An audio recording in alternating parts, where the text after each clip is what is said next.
Live from Trinity City Studios, it's the Dr. Brad Show. And now, here's Dr. Brad. Prevalent now for HR people and others in talent acquisition and other departments to use or try to use behavioral interviewing questions. They think that's really smart.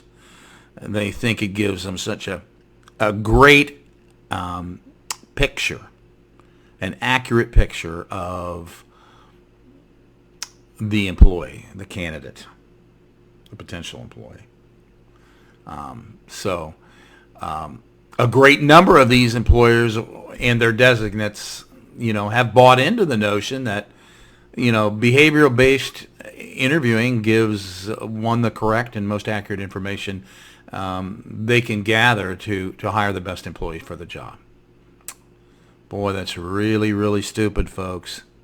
Unfortunately, these interviewers are not adequately schooled in the pitfalls and lack of validity in utilizing behavioral-based interviewing techniques, which often leads the interviewer to assess fallaciously whether an applicant can do the job adequately or is the best fit for the job.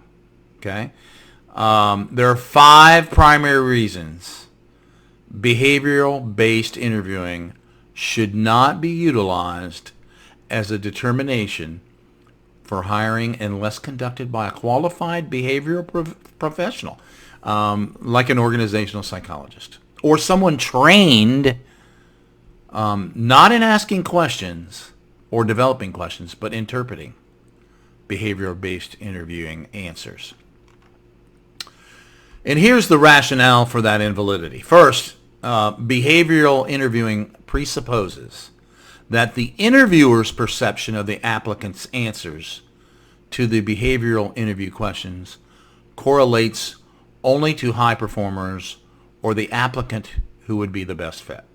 In other words, since the questions pose hypothetical scenarios and the applicant's response to those scenarios is being proffered in a sterile, best behavior artificial environment, why then would any interviewer proceed upon the presumption that the response provided by the applicant demonstrates accurately what the applicant would do in a real-life situation, and then concomitantly determine that the applicant must be a high performer or a best fit?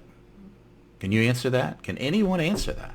Why would you presuppose that answers and responses to behavioral interviewing questions made in a sterile, best behavior artificial environment would demonstrate accurately what the applicant would do in a real-life situation?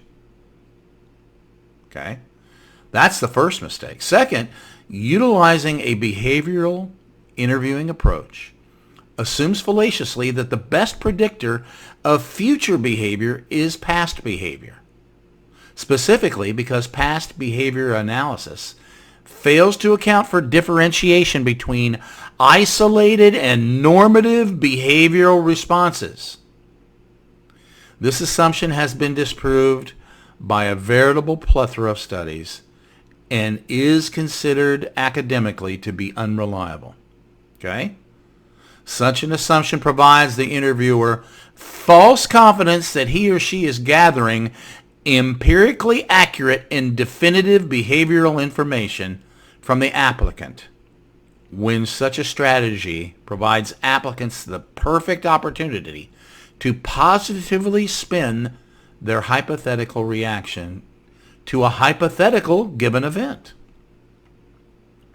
In studies to determine whether applicants will positively spin their reactive behaviors to given hypothetical situations, results from studies indicated that not only did applicants spin positive reactions, but also the interviewers tended to believe the spin when it was not true. But despite peer-reviewed scientific evidence, these HR people just don't believe it. No, we think it works. I love it. It's great. Time after time, this is what they tell me. I mean, and you can only shake your head so much at their ignorance.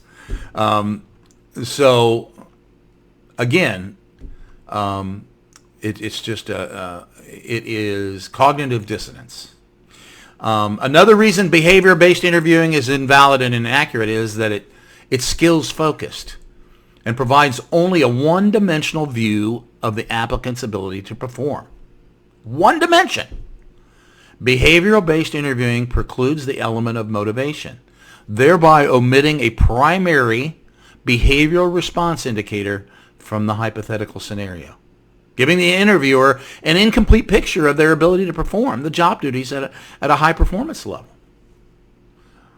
While behavior-based interviewing can give the interviewer information on whether the applicant has the skills to do the job, it fails to provide insight into whether the applicant can do the job better than the next applicant, which only motivational assessment can provide accurately. But they don't do that.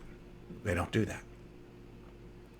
Given this, how could an interviewer utilizing solely behavioral interviewing possibly know which applicant is best? They can't. Okay? They can't. Additionally, behavioral-based interviewing presupposes that the applicant has memorized the requisite responses to similar scenarios, or has even experienced those similar scenarios in his or her course of duties in prior occupational positions. That's a major drawback, folks, because the ability to memorize and retain information varies by individual. And, of course, that behavior, while relevant at the time, truly may be quite normative for the occupation and may not have been noteworthy enough to register as a unique experience worth memorizing. So those applicants who experience such a hypothetical scenario may not have thought it different enough to place it in memory, much similar to the last time you used salt on your dinner, right? Of course, also, the interviewer is presupposing that the applicant should have or has been involved in the requisite scenario posed by the behavioral interview question. And if not, somehow that becomes a disqualifying or negative factor. So, in other words, if I ask a behavioral interviewing question and that person hasn't experienced that scenario, that's just negative. Automatically, it invokes a negative perception. And it shouldn't. It shouldn't. What makes the interviewer think that all applicants must have experienced such a scenario to handle the duties the job requires? This is injecting perceptual bias into the interview process. Again, causing an inaccurate assessment, right? Finally, and perhaps the most important, this is really true. I can't tell you. This shoots the whole thing down in just one rationale. Behavioral-based interviewing forces the interviewer to formulate preconceptions in their mind regarding appropriate answers to the behavioral interview questions.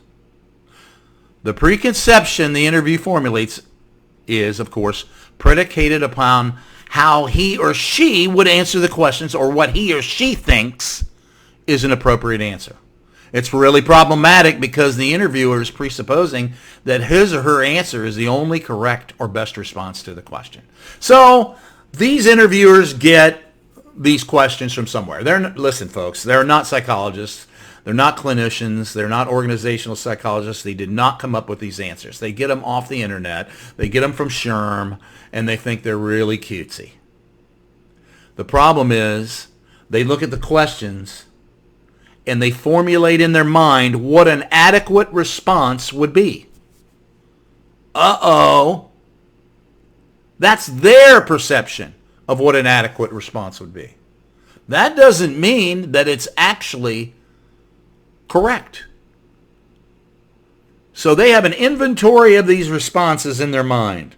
If the candidate does not cover that inventory, they automatically perceive it negatively. And don't tell me that's not true, because study after study after study has shown it. Ellis, West, Ryan, Deshawn, all of them have done studies that show this to be true. So these HR and hiring managers need to wake up and smell the coffee. For this reason alone, it invalidates it. So if an applicant provides an answer that's not compatible to the interviewer's inventory, they're perceived negatively. So this perceptual bias, of course, significantly invalidates the accuracy of the interviewer adequately assessing the applicant's ability to perform and fit for the job. Again, Ellis, West, Ryan, Deshawn, study after study after study. As an example, while the applicant may not handle the hypothetical scenario the way the interviewer might have, the resultant outcome may be just as appropriate for the respective scenario. Hey, Murphy, 2014, describes the failure of behavioral interviewing as providing the applicant significant chances to describe only successes and never failures, right? They don't ask about failures. They ask about, tell me about a time when you've had a tough work scenario, a tough situation at work and how you overcame it. Really, folks? Come on, man. Are you kidding me? I mean, this also gives the interviewer a one-dimensional view. Studies clearly show that if a candidate fails to provide answers to behavioral interview questions that do not match the inventory of the interviewer, then they're perceived negatively. A misperception, inaccurate assessment. And this is what they're doing. They're using behavioral-based interviewing because it's cutesy, without being trained, without understanding how to overcome perceptual bias. They don't know that, folks. They don't even know the rationales that I presented here today. So if they don't know that, how can they use behavioral-based interviewing? They can't. If they're not trained to use BBI techniques, and that is MMPI, DDI, and I'm not talking about trained to ask the questions or formulate questions. I'm talking about being trained to assess and overcome perceptual bias, and they're not trained in that. I can guarantee you, unless they have a doctorate or they have significant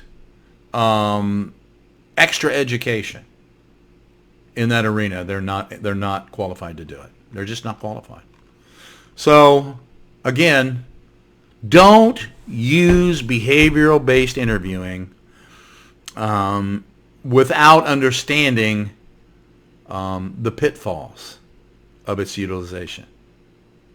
Otherwise, you're doing a disservice to yourself, much less the candidate. I mean, you think you're assessing somebody because they gave some cutesy responses. But what if those responses really work?